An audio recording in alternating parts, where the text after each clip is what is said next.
Hey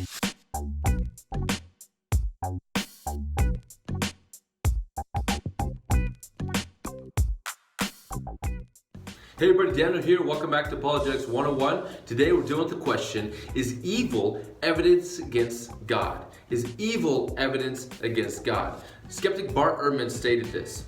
He said, I can no longer explain how there can be a good and all-powerful God actively involved with this world, given the state of things.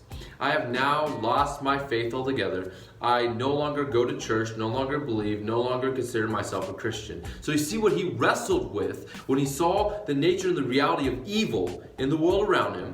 He could not understand how can evil exist and also an all good, powerful God.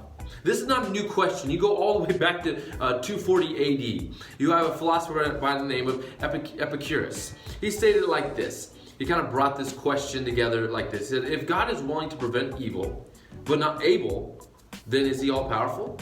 Or if God is able, but not willing, does not make him evil? If God is able and willing, where does evil come from? Well, if he's neither able nor willing, then why do we call him God? So you see, he's wrestling with this question of, he sees evil, and he doesn't know how it can exist and a good, all-powerful God. In order to deal with this question, answer this question, we've got to first answer the question of what is evil. When we're dealing with evil, we have to ask, what is evil? Evil is the distortion or twisting of what is good. The distortion of twisting of what is good. Dr. Clay Jones says it like this. Just as dark is defined in regards to the absence of light, so a Christian thought has often defined evil as the absence of good. Evil then is what ought not to be. Therefore evil is not this floating blob, but rather it is the twisting of what is good. It's the twisting of what is good. What does that mean? If it's the twisting of what is good, evil cannot exist unless there is good. Evil cannot exist unless there is ultimate good. Therefore, the existence of evil is not evidence against God, but rather is actually evidence for God.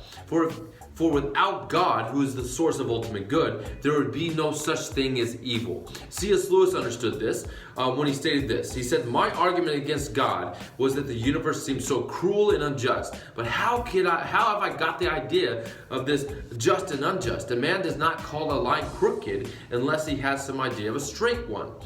What was I comparing this universe with when I called it unjust? So the first thing we see is that evil is actually evidence for God rather than against God. And the second thing I want to point out is that evil is a result of human choice. Evil is the result of human choice. God created us with the ability to choose good and choose evil. We can do good or we can do evil. We can bless someone or curse someone. We can help someone or murder someone. In order to be true free will being, we have to have the ability to choose good and evil. To choose good and evil. And the reality is we're living in a world that is corrupted by our choices. That we have chose many times to do evil rather than good. And if you don't believe me, just look at human history. All right, human history. Nazi Germany, what happened? Nazi Germany, over 6 million Jews were killed. In the Soviet Union, what happened? Over 26 million people were killed. And here in the United States, what has happened since 1973, since Roe vs. Wade, over 60 million babies have been killed. So we see the humans, though we can do great things, at the same time, we have chosen to do great evils. And many times we still choose to do great evils. So when we're dealing with the question of evil, we cannot separate humanity from it. Because humanity is the one who chooses to do evil. It brings up, and we're living in the corrupted world from our choices.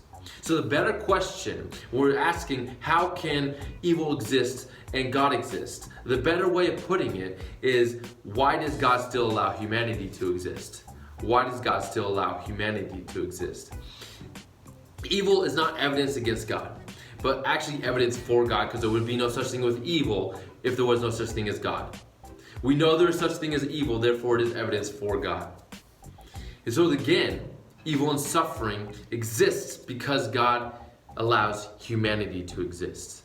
And in 2 Peter 3:9 it says this, the Lord is not slow to fulfill his promises, some count slowness, but is patient towards you, not wishing that any should perish, but that all should reach repentance.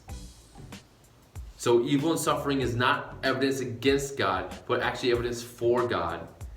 And God, it exists because God allows humanity to exist. All right, so I hope you guys have a good day, and I'll see you next time.